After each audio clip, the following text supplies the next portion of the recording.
Damn it. ఏంటిటా కుండబద్దలు కొడతా అట్ట. నమస్కారం, కుండబద్దల ప్రేక్షకులకి స్వాగతం.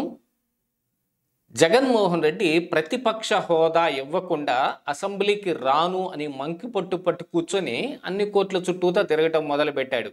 కానీ వైఎస్ఆర్ కాంగ్రెస్ పార్టీలో అంతర్గతంగా కావచ్చు, బయట బాహ్య ప్రపంచంలో కూడా జగన్మోహన్ రెడ్డి ప్రతిపక్ష హోదా ఇవ్వకపోతే అసెంబ్లీకి వెళ్ళలేడు అనే ఒక దుష్ప్రచారం అయితే జరుగుతోంది. ఎందుకంటే జగన్మోహన్ రెడ్డి నిజంగానే అసెంబ్లీకి వెళ్ళి చంద్రబాబు నాయుడునో, పవన్ కళ్యాణ్నో, లోకేష్నో ఫేస్ చేసేంత ఆత్మస్థైర్యం మాత్రం జగన్మోహన్ రెడ్డి దగ్గర లేదు. అందుకని మరి ఎమ్మెల్యేలు కూడా అసెంబ్లీకి వెళ్ళాలి, ప్రస్తుతం ఇప్పుడు జరుగుతున్న ప్రభుత్వం మీద ఉన్న వ్యతిరేకతను మనం క్యాష్ చేసుకోవాలి అని అంటే అసెంబ్లీలో మనం గళం వినిపించాలి. మెడికల్ కాలేజీల అంశంలో కావచ్చు, యూరియా అంశంలో కావచ్చు, మిగతా అన్నిటి మీద మాట్లాడటానికి మనకి ఒక వేదిక అయితే అసెంబ్లీగానే ఉపయోగించుకోవాలి అని ఎమ్మెల్యేలు అందరూ చెప్పటంతో నేనైతే రాను అని ఆయన కరాఖండిగా చెప్పాడు. దీంతో పాటుగా పెద్దిరెడ్డి రామచంద్రారెడ్డి నేతృత్వంలో మీరు వెళ్ళండి అన్న అందుకు పెద్దిరెడ్డి కూడా విముఖతే చూపించాడు. కానీ ప్రస్తుతం ఇప్పుడు నడుస్తున్న దీని ప్రకారంగా చూస్తే అసెంబ్లీకి 60 పని దినాలు జరుగుతున్న దీంట్లో హాజరు కాకుండా ఉంటే ఆటోమేటిక్గా డిస్క్వాలిఫికేషన్ వచ్చేస్తుంది అని రఘురామ కృష్ణరాజు కానీ అయ్యన్న పాత్రుడు కానీ చెబుతున్న దాన్ని ఓవర్కమ్ చేయడానికి ఇప్పుడు జగన్మోహన్ రెడ్డి కొత్త ప్లాన్ వేసినట్టుగా కనపడుతోంది. ఏమిటా ప్లాను అనేది ఈ వీడియోలో పూర్తిగా మీకు అర్థమయ్యే విధంగా వివరించే ప్రయత్నం చేస్తాను. వీడియో నచ్చితే కనుక ఖచ్చితంగా లైక్ చేయండి, ఇంకా 10 మందికి షేర్ చేయండి. అసెంబ్లీకి వెళ్ళలేని జగన్మోహన్ రెడ్డి పార్లమెంటుకు వెళ్ళబోతున్నాడు అనేది ఇప్పుడిప్పుడే బయటకు వస్తున్న వార్త. ఎందుకంటే పార్లమెంటుకి అయితే ఆయన యథేచ్ఛగా వెళ్ళొచ్చు అనేది ఆయన కోరుకుంటున్నాడు. దీంతో పాటుగా ఇప్పుడు వైఎస్ఆర్ కాంగ్రెస్ పార్టీ ఓడిపోయిన తర్వాత ఇంట్లో ఊకదంపుడు ఉపన్యాసాలతోటే జగన్మోహన్ రెడ్డి కాలం వెళ్ళదీస్తున్నాడు తప్ప ఈ నాయకులను ఎవరిని ఫేస్ చేయలేకపోతున్నాడు. జగన్మోహన్ రెడ్డిలో అసలు ధైర్యం లేదు అనేది ఇప్పుడు ప్రచారం జరుగుతుంటే, మరొక వైపు ఈ లిక్కర్ కుంభకోణంలో జగన్మోహన్ రెడ్డి అరెస్ట్ అయితే ఈ పార్టీ పగ్గాలు ఎవరు చేపట్టాలనే దాని మీద వైఎస్ భారతీరెడ్డిని ట్రైనప్ చేస్తూ ఉన్నారు. భారతీరెడ్డికి అందరూ నాయకులు ఆవిడతోటి మంతనాలు సరిపోయే విధంగా కొన్ని చర్యలు కూడా జరుగుతున్నాయి అనేది ఆంధ్రజ్యోతి వార్త ద్వారా బయటకు వస్తే, ఇప్పుడిప్పుడే బయటకు వస్తున్న వార్త జగన్మోహన్ రెడ్డి పార్లమెంటుకు వెళ్ళి భారతీరెడ్డిని అసెంబ్లీకి పంపించాలనుకుంటూ ఉన్నాడు. ప్రతిపక్ష నేత హోదా ఇవ్వనప్పటికీ కూడా మరి భారతీరెడ్డి నేతృత్వంలో వైఎస్ఆర్ కాంగ్రెస్ పార్టీ ఎమ్మెల్యేలు మొత్తం నెక్స్ట్ అసెంబ్లీ సెషన్స్కి హాజరవ్వచ్చు. ఇక దాంతో ఈ ఆటోమేటిక్గా ఉండే డిస్క్వాలిఫికేషన్ వేట్ ఏదైతే ఉందో ఆ కత్తి తొలగిపోతుంది.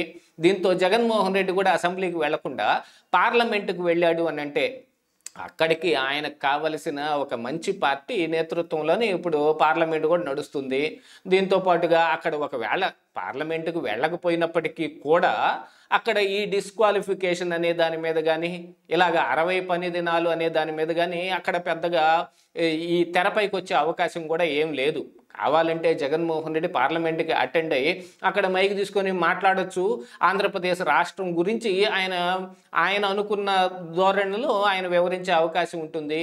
ఇక కాకపోతే అక్కడ పార్లమెంట్లో కూడా తెలుగుదేశం పార్టీ ఎంపీలు కూడా ఉంటారు కాబట్టి, అంటే బీజేపీ జనసేన ఎంపీలు మరి ఏ విధంగా జగన్మోహన్ రెడ్డి మీద రిటార్ట్ ఇస్తారో తెలియదు. కానీ తెలుగుదేశం పార్టీ ఎంపీలు అయితే గట్టిగానే విరుచుకుపడే అవకాశం ఉంది. ఎందుకంటే గత పార్లమెంటు సెషన్స్లో కూడా మనం చూసాం, మిథున్ రెడ్డి లాంటి వాళ్ళు, అవినాష్ రెడ్డి లాంటి వాళ్ళు మాట్లాడుతూ ఉంటే గట్టిగా రిటార్ట్ ఇచ్చారు.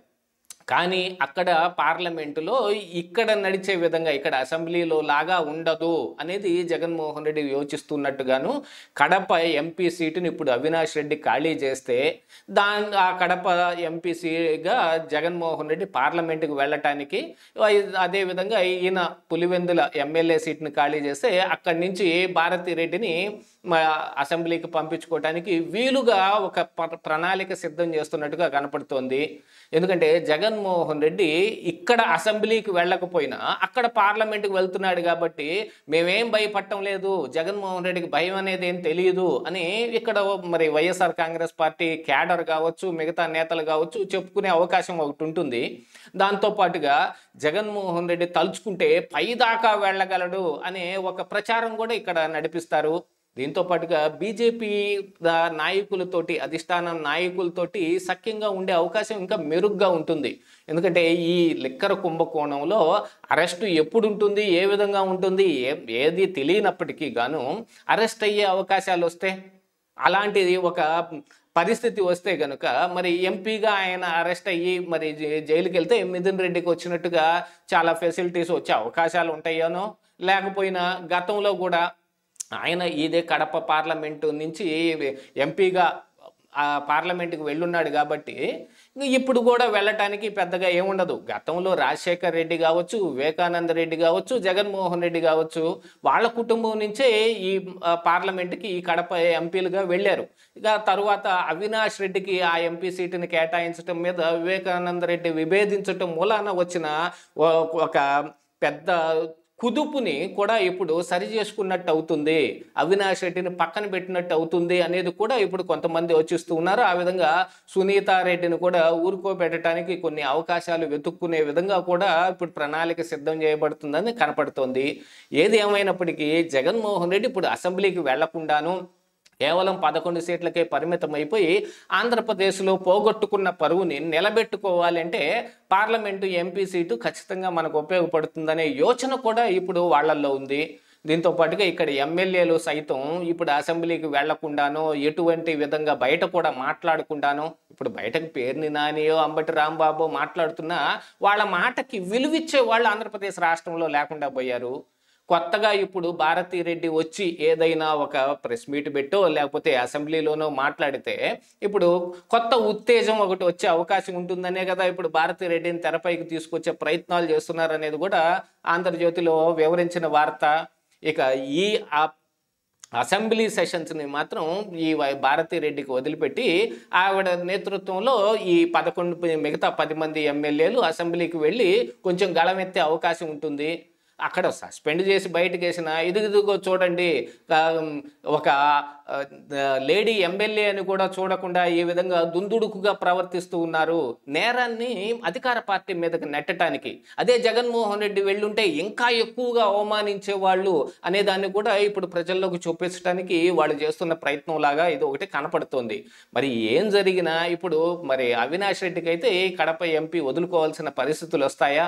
జగన్మోహన్ రెడ్డి తలుచుకుంటే ఇక అవినాష్ రెడ్డి ఖచ్చితంగా రాజీనామా చేసి తీరాల్సిందే. ఆయన ఎంపీగా వెళ్ళేటట్టయితే పులివెందుల ఎటుగుడి ఒక పక్కన ఖాళీ అవుతుంది. మొన్న పులివెందుల్లో జరిగిన ఈ జడ్పీటీసీ ఎన్నికల్లో పోగొట్టుకున్న పరుగుని మాకు అలాగేం కాదు, న్యాయంగా మేము ఎలక్షన్ జరిగితే గనుక మా బలం మాకే ఉంది అని చెప్పుకుంటానికి మరొక అవకాశం కూడా దొరుకుతుందనేది కూడా ఇక్కడ వినిపిస్తున్న ఒక వాదన. కానీ జగన్మోహన్ రెడ్డి ఏం చేయదలుచుకున్నాడు? నిజంగానే పార్లమెంటుకు వెళ్తాడా లేకపోతే భారతిరెడ్డిని అసెంబ్లీకి పంపిస్తాడా తెలియదు. కానీ ఇలాంటి ఒక ప్రణాళిక అయితే సిద్ధం చేయబడుతుందనేది ఇప్పుడిప్పుడే అందుతున్న వార్త. ఏం జరుగుతుంది అనేది ఇక రానున్న కాలమే తేల్చాల్సిన అవసరం ఉంది. ఇదే ఈరోజు కుండబద్దలు.